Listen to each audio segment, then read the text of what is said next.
Hi there, my name's Danielle Drew, Managing Director of EFC Asia Pacific, and I wanted to share with you something today that might impact on your ability to keep members in your business.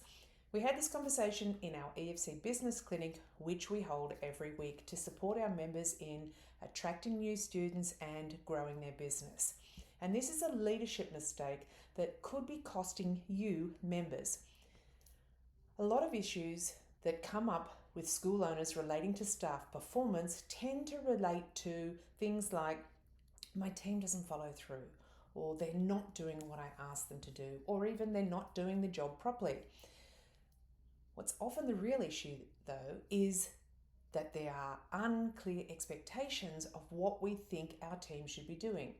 And sometimes that's based on the fact that they've been there for a really long time and we assume that they know how to do the job. Before we jump to blame the people who are working for us, it is a helpful question to ask, have I clearly explained what the job actually is? Now, by clearly, I mean, is it written down in a simple format that anybody can understand? And the reason is people cannot meet or even exceed expectations if they don't know exactly what those expectations are.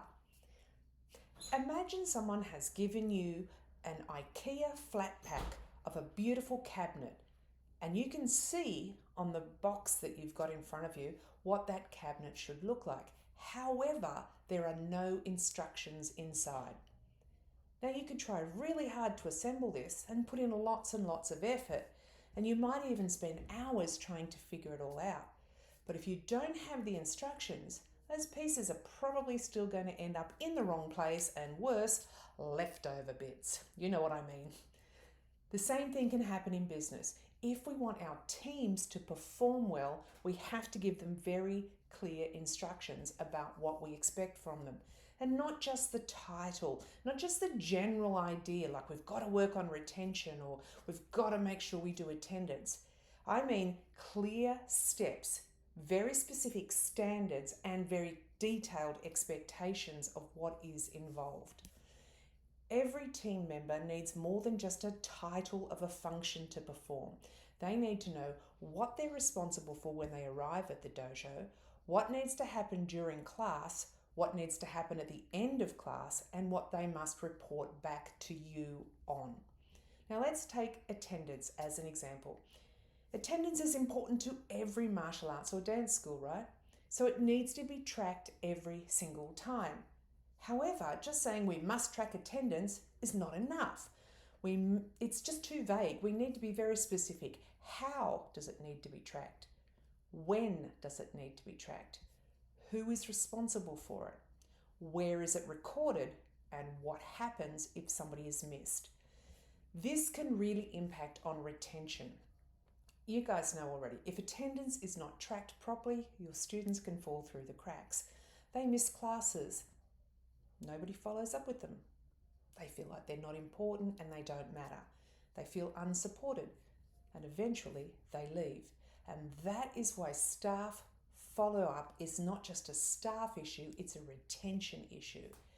Now, when there is a problem, let's say with attendance, it's very important to focus on the facts and take the emotions out. And I know this can be really tricky. We can get frustrated thinking, we told them that they have to take attendance, but we didn't necessarily tell them how or when and in what format. So take out the emotion and say the specific fact that happened. Hey, I noticed that attendance wasn't tracked on Monday. Then you can explain the consequence of not tracking attendance properly. For example, because attendance wasn't tracked, we don't know which students turned up to class and which ones didn't. And because we don't know which ones didn't turn up to class, those students who didn't turn up were not followed up. And that can mean that they quit. And if they quit, then our class sizes shrink and we might not have the hours available to keep you employed. Now that makes it much easier for someone to hear because they're hearing the fact, not you didn't track attendance, now you've failed me and things are going to collapse. They hear this very specific fact and the consequence of that fact not being followed up. So you remove the emotion and focus specifically on the action. Good leadership means really just sticking to the facts, because facts will help us solve problems. Our emotions can make people feel really defensive. When we stay factual, we address the issue without turning it into a personal attack. Now, we also need to do regular check-ins. We need to know what was done, what was missed, what went wrong during that particular class, and what went well. Now, a simple daily or weekly Kaizen report can make a massive difference if you're running your business and having other people teach your classes, because it keeps your finger on the pulse and it keeps your instructor team accountable.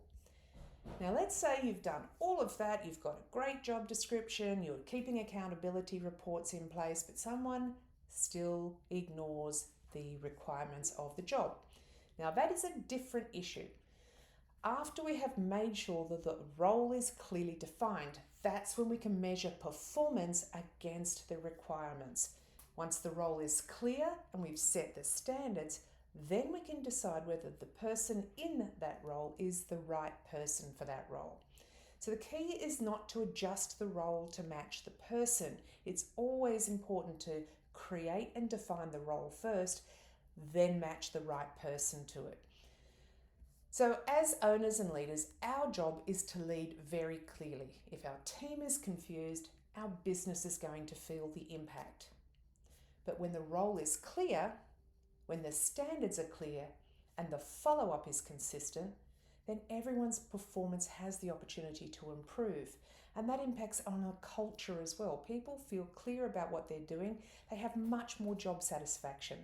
And overall, that impacts on retention in your dojo or academy as well. So, before we blame our teams, check our systems first. If your cupboard keeps coming out crooked, the first question should be not what's wrong with the person building it, but were the instructions clear enough to create the outcome that I wanted? Because when instructions are clear, the outcome improves. In business, clarity creates accountability, and accountability improves retention. My name's Danielle Drew. Looking forward to seeing you next time. Bye for now.